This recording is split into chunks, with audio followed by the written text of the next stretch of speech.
Okay, so I have been using, this is my wonderful brick that I've been using. So we're going to do kind of a flip through so you guys can see. I haven't added any new to this one, but I arranged the front pages of the calendars. Let me scoot this out of the way first.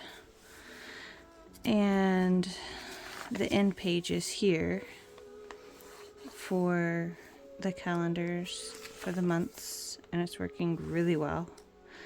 So I'm actually going to keep going after December because I have a couple more months in here.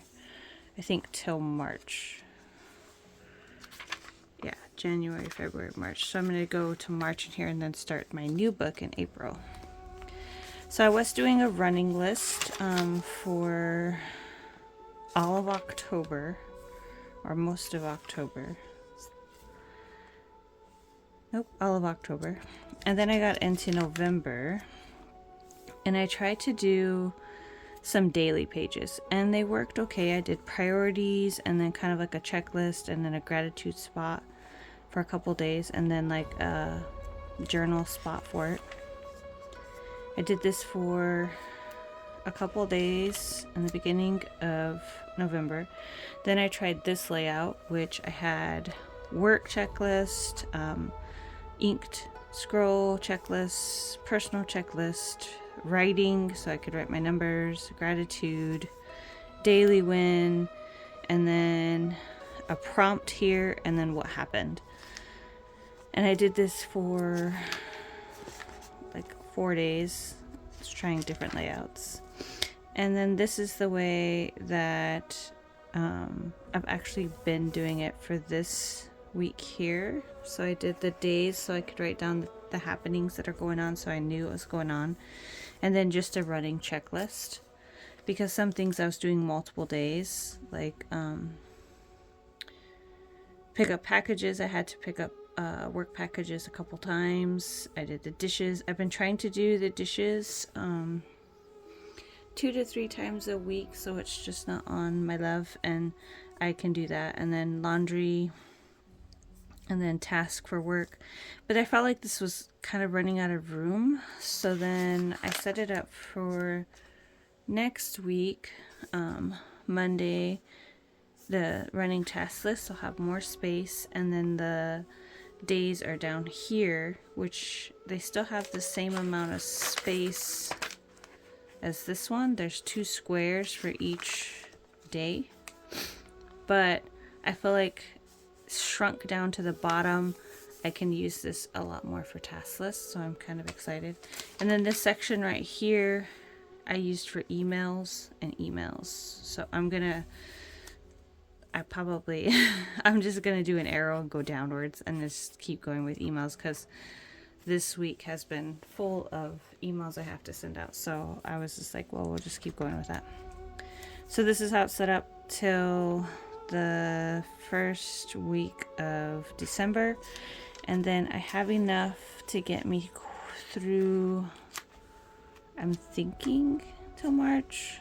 And then I've been doing the checklist like this for exercise, stretching, reading, language, writing, artwork, planner, and then cleaning and stuff, just to kind of make sure I'm being consistent. There's some obviously I need to work on. And then I didn't add anything new in the journal, I don't think. No, nothing new in the journal.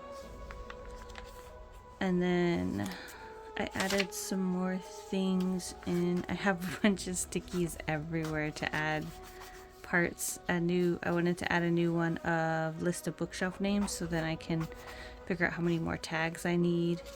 There's some other ones in the work one that I want to list, like elders to interview and that type of thing. But that one will probably have to be covered because that's somebody's personal name stuff. And then been just slowly adding different ones in here, which is really fun. I just pick a page and kind of plop my notes and stuff down.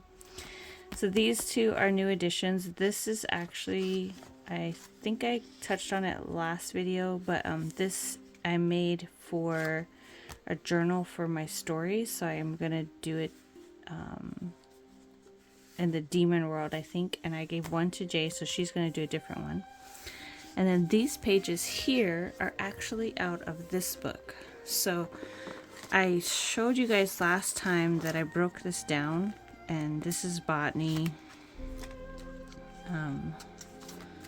And I used a sticky note for right now, but astrology, and then energy work, hand lettering.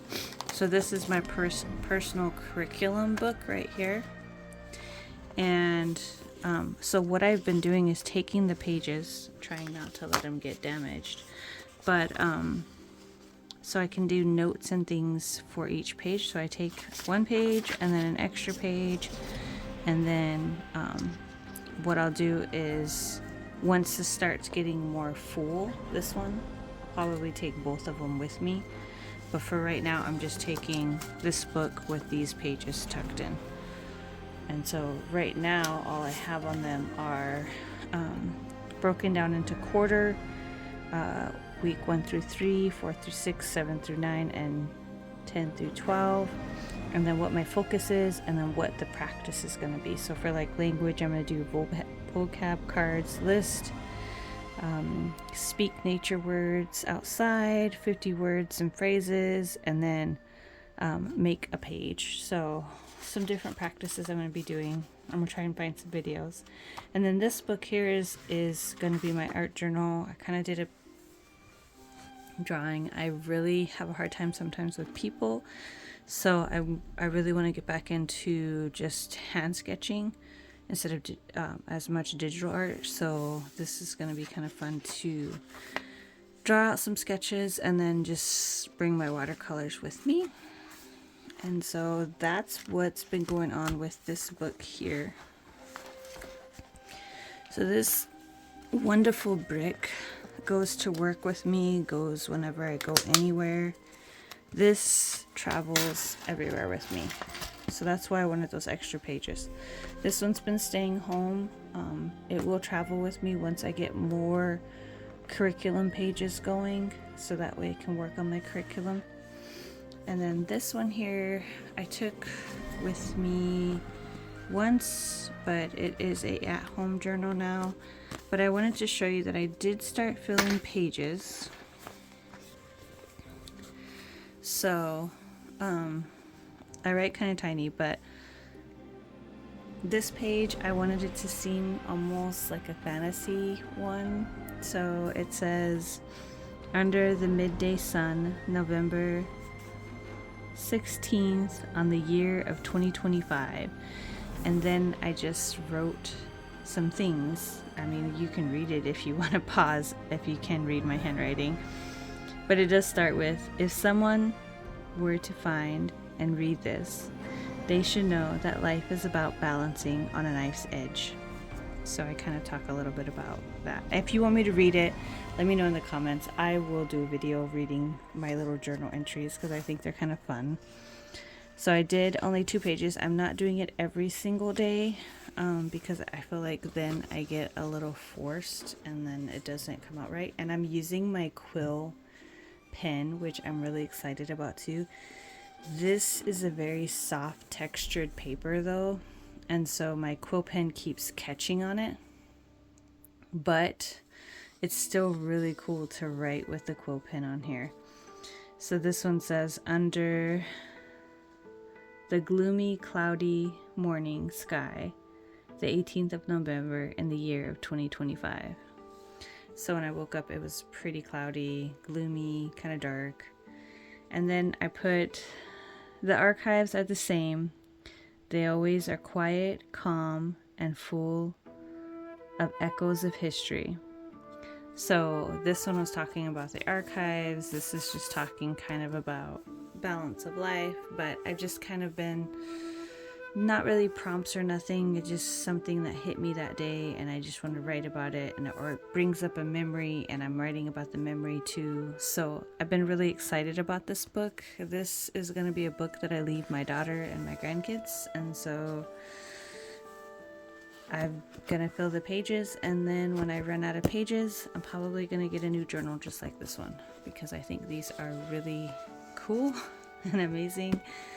And hopefully someone can decipher my cursive writing. But these are the 3 that I have been working in the most. I haven't really worked in a couple of my other books I showed you guys last time.